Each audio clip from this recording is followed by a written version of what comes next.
Good Tuesday afternoon, and thanks for joining us on KARE 11 News Now. I'm Lauren Lemanchek. If you're going outside, be sure to bundle up. We have a very cold winter blast coming into Minnesota today that will drop temperatures for the rest of the week. Our weather team is calling a KARE 11 Weather Impact Alert Day because of the cold and some snow you see there on your radar. We'll check in with them in just a bit.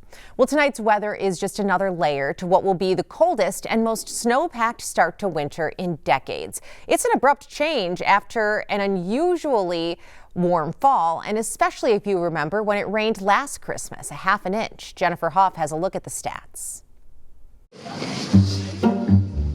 Not everyone is used to ice skating, but for Gerald Janes, this is like not that bad. the weather Entirely negative is like pretty normal for me. is old hat. Yeah, the cold doesn't really bother me. He's from up north. His girlfriend, not so much. It's a good place if you're like someone outdoorsy. The Southern California native, though, still embracing the popular outdoor winter sport at Maple Grove's Central Park. That come this weekend will test even the toughest Minnesotan. I don't say brutally cold the first 2 weeks of December often. This weekend's going to be brutally cold. KARE 11 meteorologist Ben Derry says daytime highs Saturday and Sunday could stay below zero. The last time that's happened this early in 25 years. It's been a while since we've seen temperatures this cold this early in the season. Temperatures like that, more normal for mid-January, and even tougher turnaround when the top 5 warmest falls on record have happened in the last decade. You get acclimated to those warmer temperatures, you think you're going to ease your way into the season,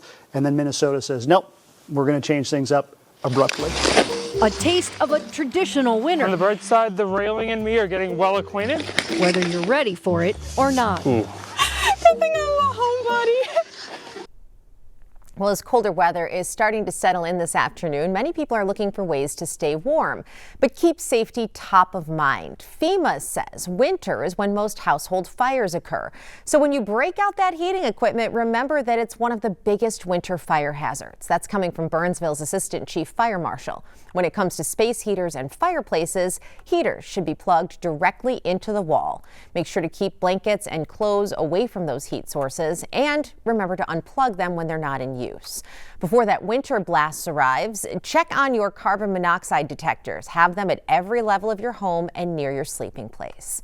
Another thing to check for is outside the home, especially with all the snow that we've gotten. Fire hydrants, making sure we're keeping the snow away from fire hydrants. Try to remove that snow 3 feet away from all areas of the fire hydrant, so that when time really matters at a house fire or any type of fire, that we can access those fire hydrants quickly. And as for that live Christmas tree, don't forget to water it because a dry tree can ignite in seconds. Today, firefighters battling a massive fire in an Upper West Side building in New York. Take a look at this video and you can see flames and smoke coming out of the top of the 6-story building. Debris can also be seen falling onto the street below. Officials say the fire was escalated to a 4th alarm around 9 this morning. Records show the building contains nearly 24 units. At this time, there's no word on injuries or what might have sparked the fire. We have new details now on 2 separate fires we reported on yesterday. First, the mosque fire in Prior Lake. Local, state, and federal officials are working together to investigate what caused it. They say it's too soon to tell if there was foul play. Now, the damage is extensive, and the building may be a total loss. Mosque leaders say the building also houses a school with more than 200 students. They are doing online learning for now. In Fridley, a man's behind bars, accused of starting a fire at his nursing home. Police say the fire was in one of the residence rooms at the Estates at Fridley. They found the suspect nearby a short time later. And one other resident was taken to the hospital but is expected to be okay. This afternoon, relief is on the way for Minnesota farmers who continue to struggle amid the U.S. trade war. President Trump announced a $12 billion federal bailout. Farmers are an indispensable national asset, part of the backbone of America. But some farmers say this money isn't nearly enough to fix the problem. Danny Spiewak has their response.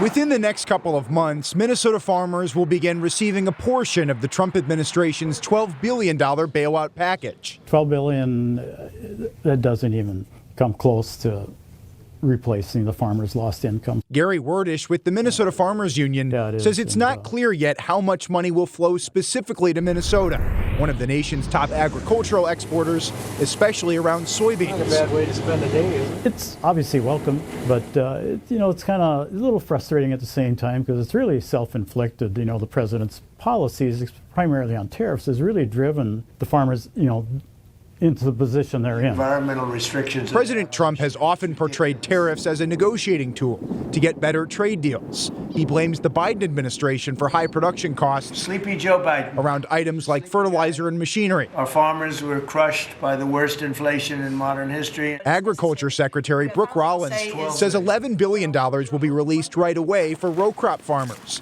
with another $1 billion left over for specialty crops. As we move to this new golden age for agriculture and for rural America, as we continue to fight for these farmers and ranchers, their way of life. Still, the nation's top agricultural groups, including the American Farm Bureau Federation, have lobbied hard against Trump's tariffs. A lot of disruption, a lot of chaos. Although China agreed to end a months-long boycott of U.S. soybeans this fall, Gary Werdish says many Minnesota farmers have already sold their crops to other markets at lower prices. It's not sustainable for the U.S. taxpayer to keep sending payments out to the U.S. farmers.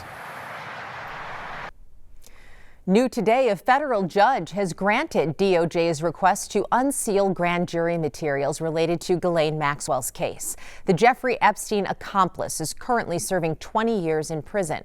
Maxwell was convicted in 2021 on federal sex trafficking charges.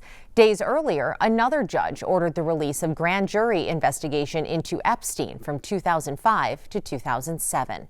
This comes only a month after Congress voted to order the Justice Department to release all files related to Epstein. The late financier died in 2019 while awaiting trial on federal sex trafficking charges. This afternoon, the Superior, Wisconsin man who police say shot an officer before crashing into the city's middle school is facing several felony charges, including attempted murder. Charges say police stopped 28-year-old Dylan Wallace in response to a report of domestic abuse. They say he shot at officers with a rifle, hitting one of them as she was getting out of her squad. Police say he then took off, crashing into the front doors of Superior Middle School, where he barricaded himself in a classroom for 4 hours. Wallace is in jail on $2 million bail. Happening right now, a man arrested for shooting at Bloomington police outside the Mall of America, making his first court appearance. 21-year-old Joshua Rocha is now facing attempted murder and assault charges after officers say he fired at them with a semi-automatic rifle following a car chase last week. He's being held on $1 million bail. Turning now to world news. Ukrainian President Zelensky standing his ground, saying Ukraine will not cede land to Russia. It comes a day after President Trump appeared to criticize Zelensky amid pressure on Ukraine to accept the deal that includes land concessions. Meanwhile, Zelensky's meeting with European leaders as he continues to rally support for Ukraine. NBC's Molly Hunter has the latest. As President Trump ramps up pressure on Ukraine to sign a deal with Russia to end the war in Ukraine, Ukrainian President Zelensky is on a little bit of a European swing. Yesterday, he was here in London. He met with the Prime Minister. He met with leaders of France and Germany as well at the Prime Minister's residence. They, of course, expressed support. They are members of what is called the Coalition of the Willing, European allies who support Ukraine. Zelensky then answered journalist questions over WhatsApp. He kind of gave an update on the state of play of these negotiations. He talked about, of course, the Geneva negotiations, and then in Miami, where American and Ukrainian officials really hashed out some of the finer details. Real focus on security guarantees and territory. Zelensky said very clearly that there had been no compromise, no agreement on territory. But what he did say is that the U.S. wants a deal. They want a compromise. They want Ukraine to end this war, to agree to this proposal that is on the table. The Ukrainians say they're sending the U.S. an updated position by the end of today. Earlier today, he met with Pope Leo at Castel Gandolfo. They spoke broadly about ending the war, but they also spoke specifically about an issue that we know Pope Leo cares about, that we know is one of the most sensitive issues for President Zelensky, and that is the deportation, the kidnapping, the unlawful transfer of Ukrainian kids to Russia. And President Zelensky would very much like to see the Vatican take a bigger, a stronger mediation role between Ukraine and Russia, specifically on this issue. Molly Hunter, NBC News, London. New this afternoon, the 2026 Minnesota Yacht Club lineup is out. The Lumineers, Matchbox 20, and the Strokes are your headliners on Friday, Saturday, and Sunday. So many other bands and performers will join them, including the Black Keys, Mount Joy, the All-American Rejects, Lucy Dacus, Cage the Elephant, Atmosphere, and Semisonic. The festival happens on Harriet Island, July 17th to the 19th. Pre-sale for the event starts Thursday. Stick with us. We've got more news and weather coming up after the break.